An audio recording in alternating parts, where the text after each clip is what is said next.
श्वेतांबरा कृष्ण जन्माष्टमी की ढेरों शुभकामनाएं देती हूँ। जिस तरह कृष्ण भगवान इस धरती पर अवतरित हुए और बुराइयों का संहार किया, उस तरह आप लोग के भी जीवन से समस्त बुराइयां चली जाएं, दोष चले जाएं और आप सुख समृद्धि पाएं, यश पाएं, स्वस्थ रहें। और कोरोना काल में स्वस्थ रहना महत्वपूर्ण है। आप अपने परिवार के साथ इस बार जन्माष्टमी मनाइए। मैं एक बात कहना चाहती हूँ कि हार मत मानिए।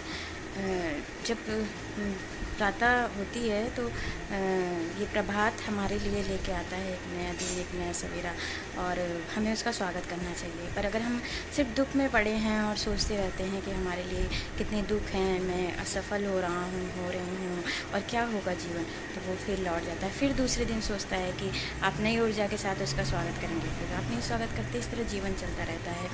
और कभी सोचा है कि सूर्य तो उदित होता है, कभी वो घमंड नहीं करता। उसके होने का अस्तित्व कब है? जब ये अंधेरा है, और अंधेरा इस बात की ओर इशारा करता है कि मैं हूँ, तभी तुम्हारा अस्तित्व है। तो कहीं ना कहीं हमारे जीवन में जो ये असफलता है, दुख है, ये हमारे सुख सफलता की ओर ले जाने के लिए उत्तरोत्तर उत्साहित करती है, हतोत्साहित नहीं। तो इसलिए जीवन में हतोत्साहित ना होइए। जब जीवन का निर्माण हुआ तो दो पहलू रहे, और इस दो पहलू के साथ हम जीवन जीते हैं, एक सिक्के के दो पहलू की तरह, जिसका एक पक्ष तो दिखता है, दूसरा नहीं। पर हमें दोनों में सामंजस्य बनाए रखना चाहिए। अगर रात और दिन की बात है तो इसके बीच अंधेरे और उजाले का संघर्ष भी तो है। तो हमारी सफलता और असफलता के बीच भी एक संघर्ष चलता है, जिसमें हमें संतुलन बनाए रखना है। और सुख दुख तो आते जाते रहते हैं। जब हम बहुत सुखी रहते हैं तो शायद ही हम कभी कहें कि भगवान ने हमें दिया, और दुखी होते हैं तो हम अपने चारों तरफ की परिस्थितियों को, लोगों को ब्लेम देते हैं, और अपने को देते हैं, ईश्वर को देते हैं।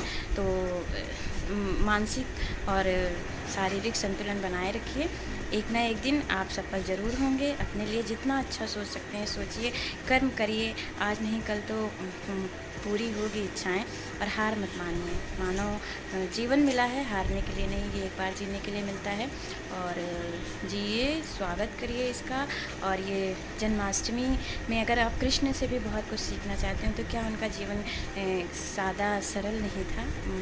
वो तो माँ के गर्भ में आने से पहले माता पिता के लिए कष्टकारी रहे, और उसके बाद उनके पैदा होने के बाद उनके माता पिता कितने कष्ट में रहे। उसके बाद उनका जीवन भी अच्छा नहीं रहा, लेकिन वो संघर्ष करते रहे और दूसरों के लिए उन्होंने अपना जीवन दिया। उनका जीवन खुद के लिए उतना ज़्यादा नहीं माना गया, और अंत भी उनका किस तरह हुआ आपको पता है। तो सीखिए। आज के दिन मैं यही कहूँगी कि कृष्ण से ही सीख सकते हैं, तो सीखिए। और कृष्ण जन्माष्टमी धूमधाम से मनाइए अपने परिवार के साथ। महामारी के इस दौर से हम फिर निकलेंगे। अगले साल फिर सब लोग झांकियों के साथ झांकियाँ देखने मंदिर में